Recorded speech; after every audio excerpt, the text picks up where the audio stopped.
안녕하세요. 간호사 박진영입니다. 자, 오늘은 ADHD. 요즘 진짜 사회적으로 엄청난 그런 관심과 궁금증을 자라게 하는 그런 병이죠. 근데 저는 이게 과연 병일까? 질병인가?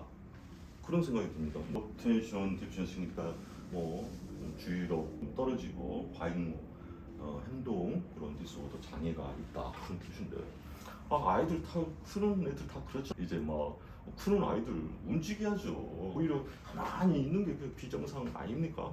그것을 어떻게 딱 이게 질병이라 딱 해가지고 그런 약으로서 그것을 조절하려고 하는 그런 사회적인 그런 분위기. 이건 아니다. 자, 레오나르도 다빈치, 모차르트, 아인슈타인 어디 정신과 가가지고 그 설문지 있잖아요. 그거 하면은 거의 요즘 정신과 의사들이 그러더라고요.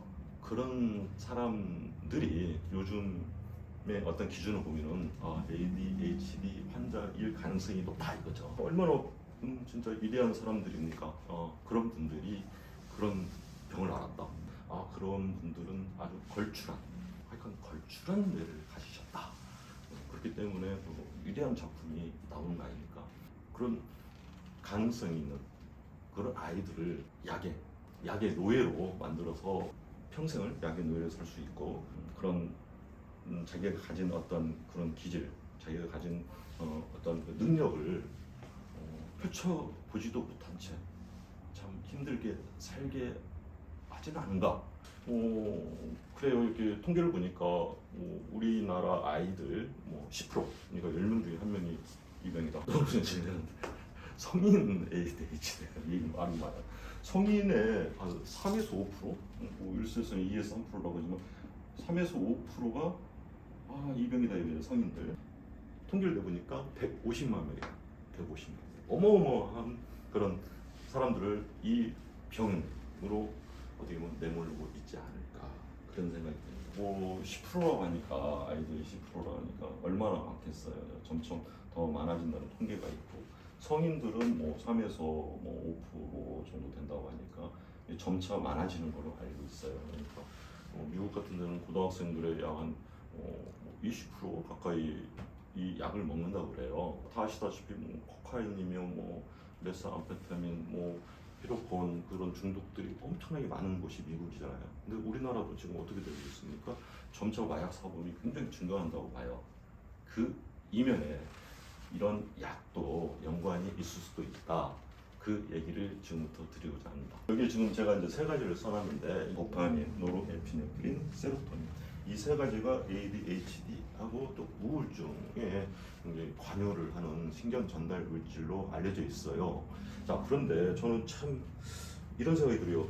과연 우리 뇌는 정말 신비롭고 경이롭고 어떻게 보면 인체는 소우주라고 해가지고 우주라고 생각하면 이 뇌는 정말 신비로운 존재일 수밖에 없잖아요. 그런데 이 세 가지의 신경 전달 물질이 우리의 그런 어떤 감정을 조절한다. 그게 있을 수 없는 일이지 않겠어요? 그렇죠? 과연 정신의학자라든가 뇌과학자들이 우리의 뇌를 몇 프로나 지금 알고 있을까요? 제가 보기에는 얼마 안 됩니다. 몇 프로? 글쎄요. 10%, 20%? 저는 세 가지의 신경 전달 물질로 항우울이나 ADHD를 치료한다는 그 자체가 굉장히 말이 안 된다고 생각을 해요. 뇌는 정말 신비롭고 경이로운 조직이니까요. 오히려 그렇잖아요. 이런 어떻게 보면 신경 전달 물질을 조절한다고, 인위적으로 조절한다고 하는 것들이 그 자체가 뇌를 망가지게 하는 게 아닐까. 물론 약을 먹어서 그냥 흡적하고 각성 효과가 있으니까 운동 막 잘 되고 하는 것은 있을 수 있을 거예요.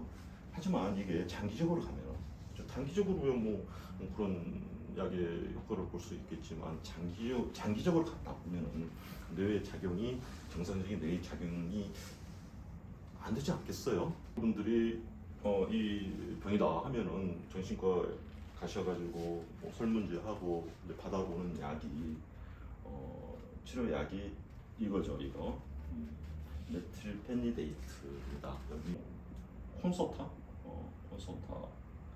리탈린, 페니드, 그다음에 또 하나가 메타데이트. 솔직히 뭐 저는 뭐 여기에 대한 뭐 자세한 약명이라든가 그런 거 잘 몰라요. 왜냐면 제가 뭐 한 번도 써본 적도 없고 그냥 제가 이런저런 이제 자료를 좀 찾아보니까 이런 게 나오더라고요. 메틸 페니데이트는 우리나라에서 판매 허가 또 처방 허가가 나온 약이에요.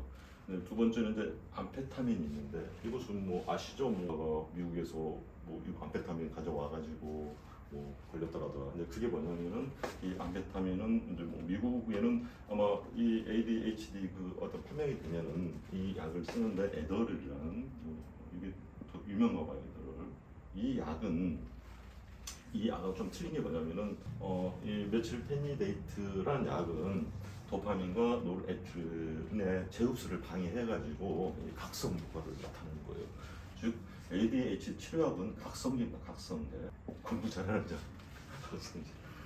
근데 이제 이 암페타민은 에더를이라고 해가지고 뭐 미국에는 이걸 뭐 시판을 하는 모양이에요. 여기는 뭐냐면은 도파민하고 노르에프린의 재흡수를 방해하면서 도파민의 분비를 촉진시키는 좀 강한 약이죠. 이렇게. 그래도 다행한 것은 우리나라가 이게 강한 약은 허가를 안 내주고 이걸로 하는 것이 조금 다양한 일이 아닌가 그렇게 싶어요. 자, 이 각성제라는 얘기가 공부 잘하는 약이라고 이렇게 하는데 이 각성제의 끝판왕이 뭡니까? 각성제 이름이 비슷합니다. 이 완전히 좀 틀린 약은 틀린 약인데 이름이 비슷한 뭡니까? 메스 암페타민. 그리고 일본의 의사가 신기약을 발명하다가 이제 이걸 발견했는데 바로 이게 필로폰이죠. 필로폰. 이게 굉장한 각성제의 끝판왕입니다. 분비를 어마어마하게 분비시켜 가지고 뭐 엄청난 쾌락을 주어서 뭐 중독성도 엄청나게 심한 약인데 뭐 도파민 분비 자체를 너무 많이 하다 보면 이 도파민 분비 자체를 하는 그런 기관을 아예 파괴시켜 버리고 순식간에 완전히 한마디로 폐인이 되는 거죠. 이런 각성제라는 것이 그렇죠. 뇌에 직접적으로 신경 전달 물질을 건드리는 거다.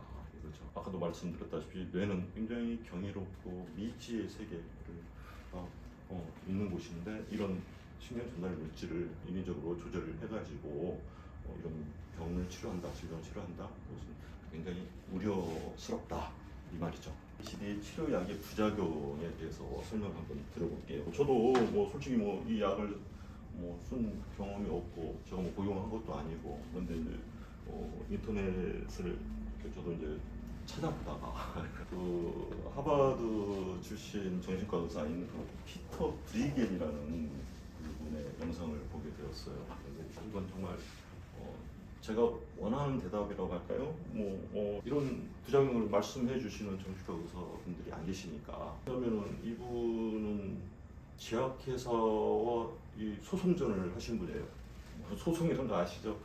정말 방대한 그런 분량의 어떤 논문이라든가 그런 경험이 없으면 이런 소송을 할 수 없어요. 대단한 그런 정신과 쪽에 저는 거두라고 보거든요. 그래서 이 부분이 말씀하신 그런 경우, 자 리탈린이라는 아까 약 있죠. 아주 원조적인 그런 약인데 이것을 과연 우리 공부하는 학생들 있잖아요. 요즘 이런 그냥 뭐 어린아이한테도 뭐 약을 쓰던데 공부하는 학생들한테 이런 리탈린이라는 약을 썼을 때 한 25년에서 한 30년 추적 관찰이 중요한 겁니다. 당장 몸에 좋은 뭐예요? 그 약이 10년, 20년 후에 어떤 부작용이 있는가를 정확히 알아야 되겠죠. 그러니까 이 분이 하는 것이 첫 번째가 이걸 오랫동안 복용하니까 뇌 조직이 위축이 된다. 아시잖아요. 뭐 마약을 갖다든가 아니면 알코올에 너무 중독이 된다 그러면 뇌 조직이 위축이 되잖아요. 첫 번째가 제대로 된 사회 활동을 할 수가 없겠죠. 그 다음에 이제 두 번째가 정신병이 증가합니다. 정신병. 우리가 이 ADHD를 정신병으로 볼 수 없잖아요. 아이들 집중력이 저하가 됐으니까 좀 공부 좀 잘해서는 의미로 이 약을 먹였는데 나중에 이 정신병의 증가가 되면서 입원이 증가가 된다. 참 이게 끔찍하죠. 좀 잘하려고 했는데 정신병자가 된다는 거죠. 좀 성공시켜보자고 했는데 교도소로 갈 확률도 그래요. 그다음에 이제 자살률 증가. 참 이거 어마무시하죠. 자살률 증가. 그다음에 이제 미국 같은 데는 뭐 코카인을 굉장히 이렇게 쉽게 구할 수 있잖아요. 그래서 근데 이런 마약에 코카인 중독될 확률이 있다. 그런데 이제 제가 또 걱정되는 것은 이거예요. 이 동물적 본능이 저하돼요. 동물적. 사람도 동물이니까 그냥 막 시끄럽게 막 왔다 갔다 하는 그 침팬지를 이제 이 약을 썼더니 가만히 앉아가지고 나무 이렇게 앉아가지고 계속 하루 종일 이렇게 하고 동물적 본능 저하. 첫 번째는 식욕이죠. 식욕. 각성을 하니까 수면 장애가 오겠죠. 자, 못 먹고 잠 못 자면 키가 크겠습니까? 키 안 크죠. 어떤 논문에서 뭐 2.5cm, 3cm가 작아졌다. 좀 이러면 어떻게 되죠? 체중이 떨어지겠죠. 체중 저하. 요 수면 장애 또 하나. 성욕이 없어집니다. 이 세 가지 인간의 최고의 욕구. 이 세 가지가 이건 정말 박제된 그런 참 슬픈 삶이 되지 않을까. 부작용이 있음에도 불구하고 그래도 아이들 어떻게든 훌륭하게 키워보겠다 해가지고 이 약을 먹이는 부모님이 계실 것 같아가지고 저도 잘 몰랐는데 이 보험하시는 분이 와서 이런 약을 먹으면 보험 가입이 불가된다. 보험 가입을 할 수가 없대요. 아시잖아요. 뭐 육사, 공사, 회사, 사관학교, 뭐 경찰, 청와대, 국정원, 뭐 항공대, 뭐 해양대 거기 아마 입학할 수 없는 걸로 제가 알고 있습니다. 근데 이런 것은 제가 뭐 참 합법적으로 그렇죠. 아이들을 잘 키우겠다는 일념으로 이 약을 접근하시는 부모님들 한번 알아보세요. 저도 뭐 정확한 건 아니에요. 하지만 이런 어떤 사회적 제약을 가질 수 있는 그런 환경을 만들어 주시는 거니까 그렇죠. 물론 이게 다 그렇잖아요. 정말 뭐 이것 때문에 막 진짜 너무나 폭력적이 된다든가 일상생활을 할 수 없을 정도로 자해를 한다든가 그러면 당연히 그때는 이 약에 대한 그 폐해보다도 우선 사람의 목숨이 중요한 거니까 당연히 약을 쓰세요. 하지만 공부 잘하는 약으로 오해해가지고 이 약을 아이들한테 먹이는 것은 좀 안 했으면 좋겠습니다. 자, 한의학적으로 그러면 ADHD를 치료할 수가 있느냐? 첫 번째 한의학적으로 치료할 수 있는 방법. 한약이 있겠죠. 이게 예전에는 이 총명탕이라고 있잖아요. 총명탕 저도 많이 썼는데 요즘에는 이 총명탕을 이렇게 많이 지어가시는 분들 좋은 것 같아요. 왜냐하면 그쪽 정신과의 영역으로 마셔서 그러나 이 총명탕 정말 좋은 처방이죠. 이런 꼭 총명탕이라는 그 처방보다는 그 아이의 어떤 체질적인 어떤 뭐 기질적인 거뭐 실하냐 허하냐 그걸 다 따져가지고 한의사 선생님들한테 가시면은 그 한의사 선생님들이 정말 잘 지어주실 거예요. 자연이 얼마나 좋습니까? 이 한약이 중독성이 있어요. 어떻게 한약이 중독성이 있으면 저 돈도 벌겠네. 근데 두 번째는 이제 제가 이제 항상 말씀을 드리는 것이 이제 야 이건 이제 뼈를 트트냐. 뇌라는 것은 수지 해라고 있거든요. 골수죠, 골수의 바다다. 이게 충이라고 했어요. 뼈골이 충만해야 정신이 밝아진다. 제가 자꾸 말씀드리는 거죠. 그러니까 뼈를 튼튼하게 만드는, 뼈를 튼튼하게 만드는 그런 치료를 해야 되겠죠.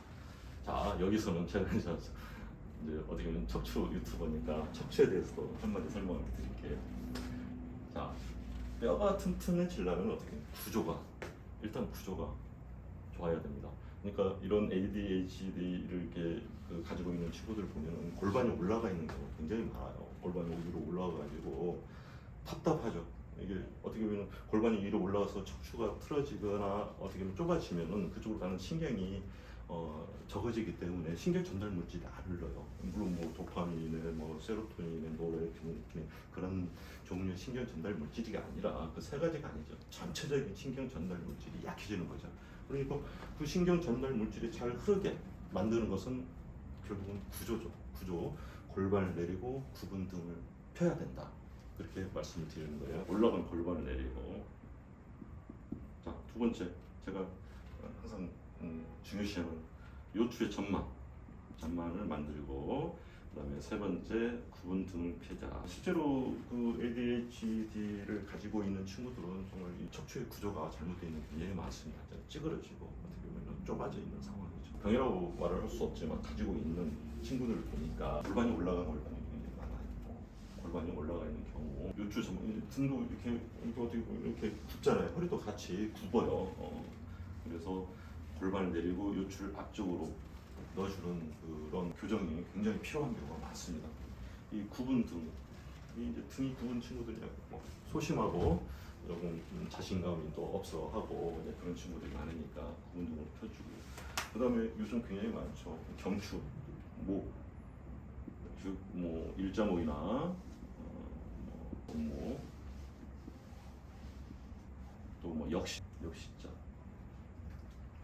목을 가지고 있는 친구들이 많아요. 골반을 내리고 요추 전반을 만들고 굽은 등을 펴고 경추에 C자커브를 만들자. 어떤 뇌의 문제, 정신적인 문제가 있어서 올 수도 있겠지만 제가 보는 관점은 구조적인 문제죠. 그렇죠? 이 올바른 척추를 가짐으로써 뇌의 기능이 깨어나는, 뇌의 기능이 좋아지는 그런 이런 치료 방법도 있으니까 어떤 구조를 바꿔줌으로써 또 좋은 자연적인 그런 약으로서, 안전한 약으로서 치료를 해주는 것이 아이들한테는 정말 기회를 주는 거 아닙니까? 아이들 어떻게 보면 그릇이죠, 그릇. 이제 아이들은 이제 이 그릇을 만드는 초창기죠. 아주 기본적인 이제 틀을 만드는 상황이죠. 이 틀을 잘 부모님들이나 선생님들이 잘 봐주셔서 좀 늦으면 어때요? 진짜 부모님의 관심과 사랑으로서 이런 경향의 성향을 가진 아이들을 잘 키워내서 우리 나라의 대한민국의 동량을 만들 수 있도록 서로가 노력하면 좋겠습니다. 자, 한약실에 대해서 간단히 설명드릴게요. 물론 가까운 또 잘 아시는 한의사 선생님께 충분히 상담을 받으시고 하시는데 제가 대강의 것만 말씀드릴게요. 이 한의학적으로 보면은 실증과 합증으로 나눕니다. 대부분의 모든 병들을. 실증은 뭐 예를 가지고 ADHD에서는 뭐 소리도 지르고 폭력성, 열나니까 폭력성도 띄울 것 같고 가만히 있지도 못하시고 그런 어떤 또 동적인 그런 움직임이 강할 것이에요.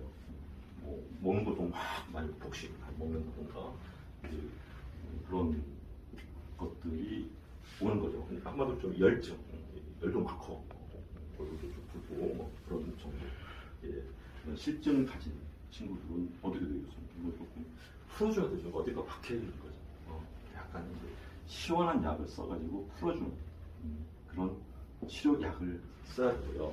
그다음 허증은 뭐 몸이 잘 안 먹겠죠. 잘 안 먹고 기운도 없고 뭐 좀 이렇게 깔아지죠.